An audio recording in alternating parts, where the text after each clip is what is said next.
Madu untuk Ruru.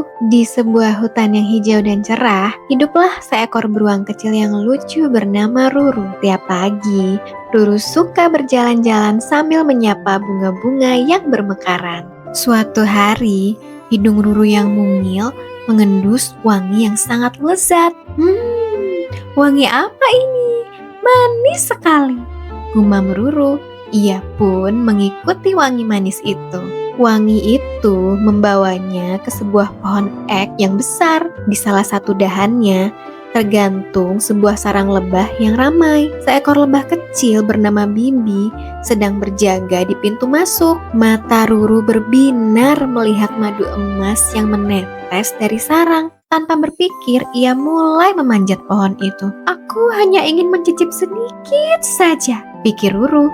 Bibi melihat beruang kecil itu dan terbang menghampirinya. Bzzzt, bzzzt. Tunggu, beruang kecil. Tolong jangan ganggu rumah kami ya, kata Bibi dengan suara yang kecil namun berani. Ruru berhenti memanjat dan menatap Bibi. Oh, maaf, aku tidak bermaksud mengganggu. Wangi madu itu enak sekali, kata Ruru dengan wajah yang memelas. Melihat wajah sedih Ruru, Bibi merasa iba. Aku mengerti. Bagaimana kalau kamu membantu kami?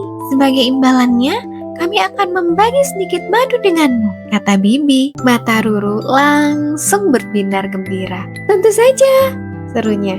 Ruru pun menggunakan hidungnya yang hebat untuk menunjukkan Bibi di mana letak bunga-bunga dengan nektar yang paling banyak. Berkat bantuan Ruru, Bibi dan teman-temannya berhasil mengumpulkan banyak sekali nektar. Ratu Lebah kemudian memberikan Ruru setetes besar madu emas di atas sehelai daun lebar. Ruru mencicipi madu itu. Rasanya lebih manis dari apapun yang pernah ia rasakan. Sejak hari itu, Ruru dan Bibi menjadi sahabat terbaik, selalu bermain dan berbagi di hutan yang cerah. Gaga si gajah pemberani.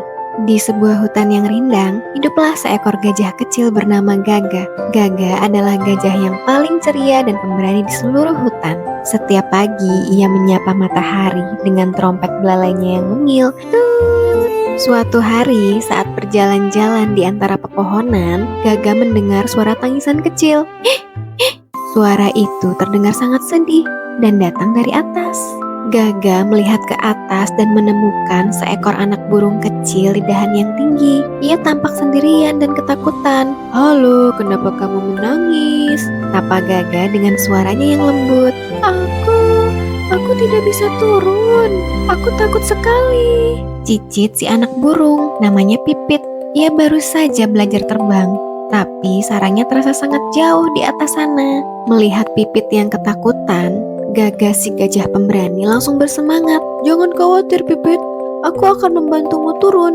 Gaga mendekati pohon itu. Naiklah ke belalaiku, ini aman, kata Gaga. Pipit yang masih sedikit ragu melihat mata Gaga yang ramah dan penuh kebaikan. Ia pun memberanikan diri, melompat dari dahan dan mendarat dengan lembut di ujung belalai Gaga.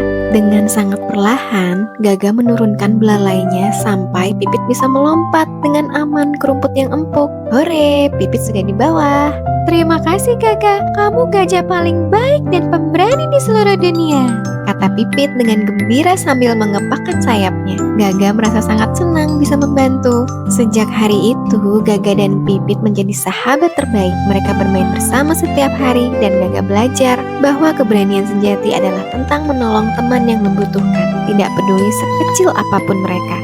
Kalau si kecil punya dongeng favorit, bantu tuliskan di kolom komentar ya. Jangan lupa subscribe biar gak ketinggalan dongeng baru. Kupi sakit gigi. Di sebuah taman yang cerah, hiduplah seekor kumbang kepik bernama Kupi. Kupi sangat ramah dan punya banyak teman. Tapi ada satu hal yang paling Kupi sukai, permen. Setiap hari, Kupi memakan permen warna-warni. Nyam nyam nyam. Enak sekali, serunya. Temannya Lala si kupu-kupu hanya bisa melihat dengan cemas. Suatu pagi, saat Kupi ingin memakan lollipop kesukaannya, tiba-tiba, aduh, gigiku sakit sekali, kata Kupi sambil memegang pipinya. Rasa sakitnya tidak hilang, Kupi tidak bisa tersenyum, ia tidak bisa bermain dengan teman-temannya. Kupi hanya bisa duduk murung di atas jamur. Lala, si kupu-kupu datang menghampirinya. "Kenapa kamu sedih, Kupi?" tanya Lala. "Gigiku sakit," isak Kupi. "Kita harus ketemu Pak Siput, dokter gigi di taman ini ya," usul Lala. Mereka pun pergi ke rumah Pak Siput yang terbuat dari cangkang besar. Kupi merasa sedikit takut, tetapi Pak Siput menyambutnya dengan ramah. Pak Siput memeriksa gigi Kupi.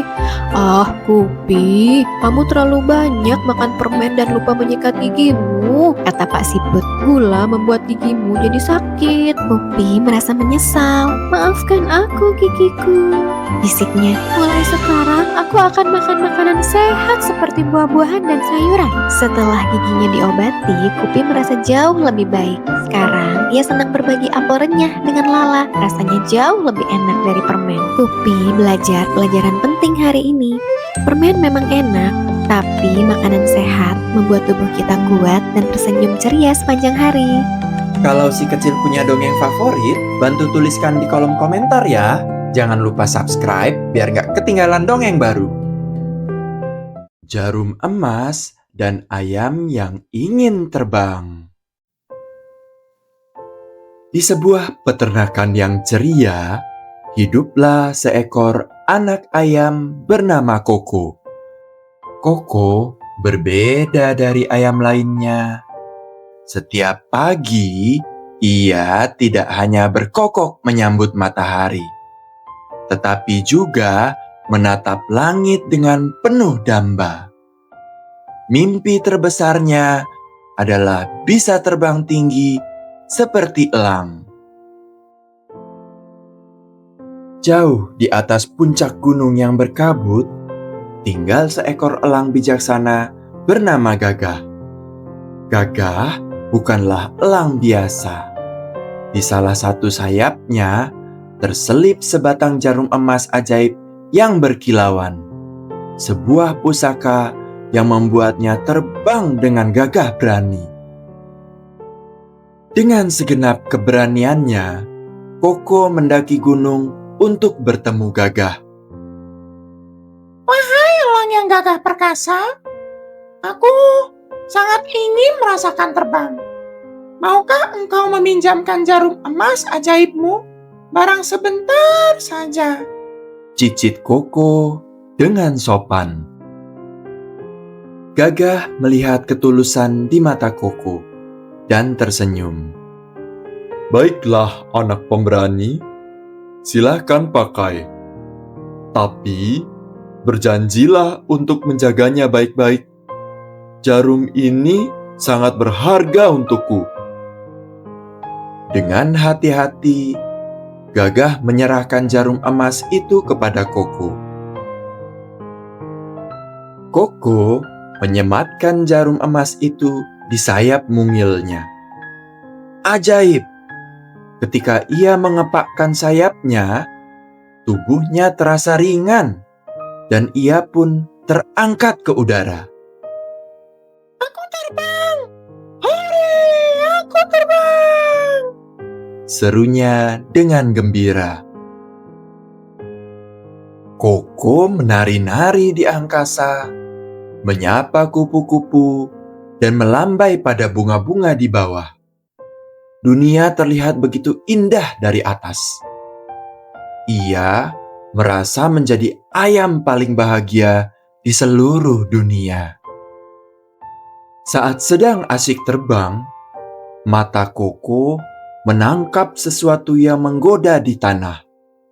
Seekor cacing gemuk yang lezat. Seketika, Koko lupa akan segalanya dan menukik tajam ke bawah untuk menyantap cacing itu. Hap! Koko berhasil menangkap cacing itu. Namun, saat ia mendarat dengan sedikit keras, jarum emas itu terlepas dari sayapnya, jatuh, dan menghilang di antara rerumputan yang lebat. "Oh tidak!" Kata Koko panik saat menyadarinya. Dengan hati yang berat dan langkah yang gontai, Koko kembali ke puncak gunung. Ia menunduk malu di hadapan Gagah. Maafkan aku, Elang Gagah. Aku telah menghilangkan jarum emasmu. Gagah menghela nafas panjang. Kejujuranmu adalah emas yang sesungguhnya, Koko. Jangan bersedih, kata Elang Gagah dengan lembut. Dan konon, sejak hari itulah semua ayam selalu mengais-ngais tanah dengan kakinya, membantu Koko mencari jarum emas milik elang yang hilang. Kejujuran dan tanggung jawab lebih berharga daripada kekuatan atau keajaiban. Papa mendongeng, dongeng sederhana, cinta yang abadi. Mau Papa dan Mama mendongeng cerita apa lagi? Tulis di komentar ya.